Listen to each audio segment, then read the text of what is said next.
The plants were dead. Every single one of them. I stood in my doorway for a long time just staring at that.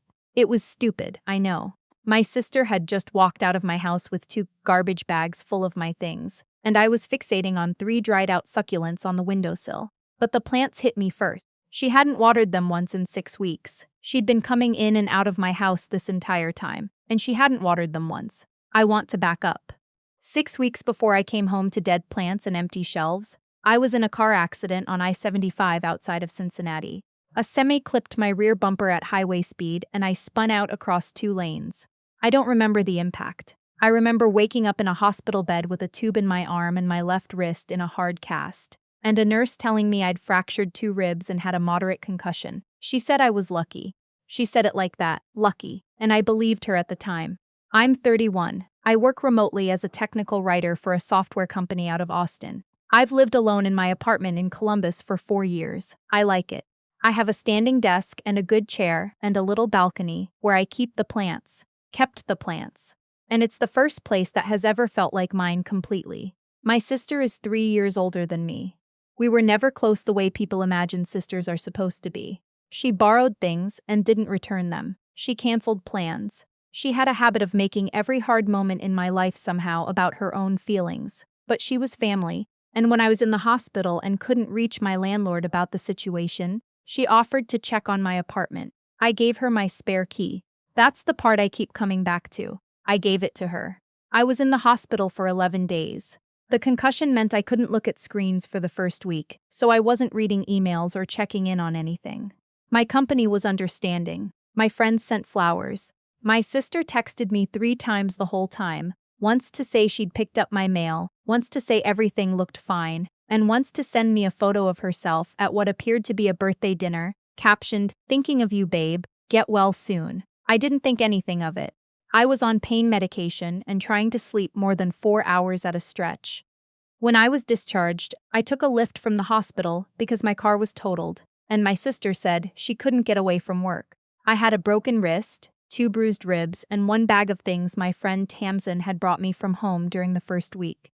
Some clothes, my phone charger, a book I didn't end up reading. The door to my apartment was unlocked when I got there. I thought I'd just forgotten. I pushed it open and the smell hit me first, something stale and slightly sweet like old garbage. And then I saw the living room. My couch was gone. I walked in slowly, like if I moved carefully enough it might not be real. The TV was gone. The bookshelf I'd spent 3 weekends painting was still there but completely empty. My desk was there but my monitors weren't. My laptop wasn't on the desk. The external hard drive I kept plugged in wasn't there. My camera, a Sony mirrorless I'd saved up for 2 years, wasn't on the shelf where I kept it. I opened my bedroom closet. About a third of my clothes were there. The rest were gone, including a winter coat I'd had for 8 years and a pair of boots that cost me $400. I called my sister. She answered on the 3rd ring and I said, "Where is my stuff?" There was a pause.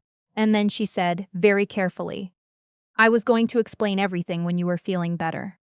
She told me she'd been worried about me, that she'd talked to our mother and they'd decided together that I needed a fresh start. She said the apartment had felt overwhelming to her when she walked through it, that she thought I had too much stuff, that she'd read somewhere that clutter was bad for recovery. She said she'd sold some things and donated others, and that she'd been saving the money for me. She said this like it was a favor. She said, "I did this for you," and I couldn't speak for a few seconds because I genuinely could not find the words. I said, "You sold my laptop." She said it was old. I said, "It's where I do my job." She said she hadn't thought about that. She said it in a tone that suggested I was being difficult by bringing it up. I hung up and sat down on the floor because the couch was gone and I didn't know what else to do.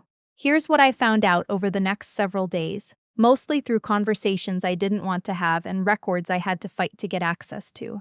My sister had been posting on Facebook Marketplace, starting 9 days before I was discharged.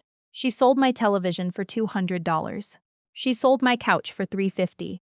She sold my monitors, 2 of them, a matched pair, for $150 each. She sold my camera with 2 lenses for $600, which was insultingly below market value, and I know because I have the original receipts. She sold approximately 40 items from my apartment over the course of about 3 weeks. She had told my landlord, this is the part that still makes my stomach turn. She had told my landlord that I was unlikely to return to the apartment following a serious accident and that she was handling my affairs. She didn't say I was dead.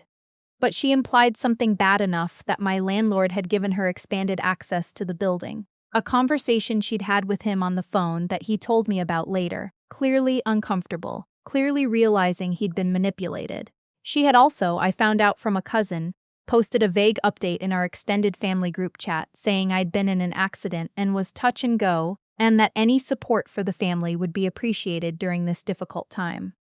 I don't know what form that support took. I didn't ask. I didn't want to know. I want to be honest about the next part because I think it matters. I did not call the police immediately. I know that's what people think you should do, and in retrospect I understand why. It would have been the right move, and faster and cleaner. But I was 11 days out of the hospital with a concussion that still gave me headaches and a wrist that hadn't healed. And I was sitting on my floor in an empty apartment, and I think part of my brain was still trying to convince me there was an explanation. That my sister was chaotic and thoughtless and had done an incredibly stupid thing, but that maybe, this was a horrible misunderstanding that could be resolved without police reports and legal proceedings. And our mother crying on the phone. I called my mother. My mother said my sister had been trying to help. My mother said I always made things harder than they needed to be. My mother said that if I hadn't been so resistant to accepting support from the family over the years, my sister would have known my preferences better. She said, "You need to think about what role you played in this dynamic." I hung up on her, which I had never done before in my life. Then I called the police. The officer who came out was polite and thorough and clearly had no idea what category this fell into. He took notes. He said it was possible this was a civil matter rather than criminal. He said the fact that I'd given my sister a key complicated things. He said he'd file a report, but that the district attorney's office would make a determination about charges. He did file the report. I have the copy. That part matters later. I called my company's HR department and explained the situation and asked if there was any emergency equipment provision for remote workers in extenuating circumstances. There was, barely. They had a policy for situations involving theft or damage, and after some paperwork I was able to get a loaner laptop within 4 days. I worked from the floor for 4 days because I had no desk chair, and from the couch I bought secondhand off Facebook Marketplace. The irony was not lost on me. For $90. My sister called me 3 times during this period. I didn't answer. She texted that she was worried about me and asked if I was processing things with someone. My mother texted to say she thought it would be good for us to have a family dinner and clear the air. An uncle I barely speak to called to tell me that forgiveness was important for healing and that holding on to anger would hurt me more than anyone else. I want to address that last one because I heard some version of it more times than I can count over the following months. I wasn't holding on to anger. I was holding on to the fact that someone had entered my home without permission, stripped it of several $1,000s worth of property, sold it to strangers, and then expected me to be grateful. Anger and grief are not the same thing as refusing to let something go. Sometimes something happened, and the reasonable response is to make sure the person who did it experiences consequences. I found an attorney through a referral from a coworker whose family had dealt with a contested estate. Her name doesn't matter. What matters is that in our first consultation, she looked at the list I'd compiled.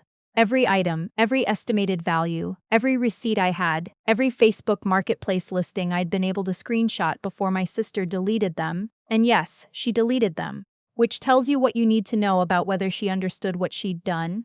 And she said, "This is straightforward." She said I had grounds for civil conversion, which is the legal term for when someone takes your property and treats it as their own. She said the police report helped. She said the text messages helped, particularly the ones where my sister referred to having handled and cleared out my apartment, and the one where she said she'd put the money aside for me, because that last one was an admission that the money existed and was mine. She said we would also be looking at whether the behavior toward my landlord constituted fraud. I sat in her office and cried, which I had not done since the first day in the hospital, not because I was sad, because someone was telling me, calmly and professionally, that I was right, and I hadn't realized until that moment how much I'd needed to hear it. The case took 7 months. My sister hired an attorney who argued, initially, that she had acted out of concern, and with the reasonable belief that she had implicit permission. He argued that the spare key represented consent. He argued that the money from the sales, a portion of which she had apparently spent, though she claimed it was on storage and moving costs that she had no receipts for, had always been intended for me. My attorney requested documentation of every sale. She requested communications between my sister and my mother about the plan. She requested my landlord's account of the phone call. My landlord, to his credit, told the truth. He said my sister had called him and said she was handling my affairs following a serious accident and that I would not be returning. He said he had understood this to mean I might not survive. He said he had felt misled when I called him directly 3 days after being discharged. The messages between my sister and my mother were the most important thing. There were a lot of them. They'd been planning this for at least 5 days before my sister posted the first listing. There was a message from my mother that said, "Just start with the electronics. Those will go fastest." There was a message where my sister said she has so much stuff, she'll probably thank us when she's better. There was a message where my mother asked about the camera specifically, and my sister said she'd listed it, but hadn't found a buyer yet. My mother had known. She had helped plan it. She had not told me that on the phone when she said my sister had been trying to help. She had let me believe it was impulsive. It was not impulsive. The settlement came through in month 7. I won't say the exact figure because my attorney advised against it, but I will say it covered the full replacement value of every item I'd documented, plus damages, plus my legal fees. My sister had to liquidate a retirement account. My mother had to contribute as well. The messages had made her a co-defendant. I know what people want me to say here. They want me to say I felt bad about it, or that the money didn't make it better, or that I wished it hadn't come to this. I've been told I should feel those things.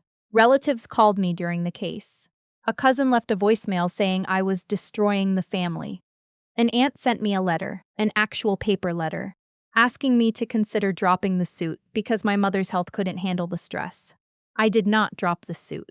What I felt when the settlement came through was not guilt. It was something closer to exhale.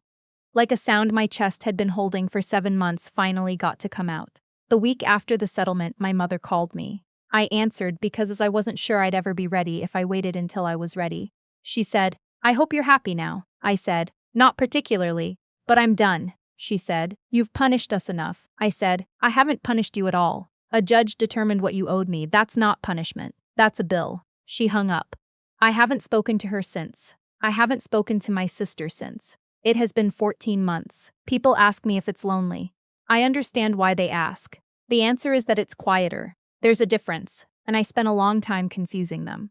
The version of my family that existed in my head, the one that would have called every day from the hospital, the one that would never have looked at my belongings and seen a transaction.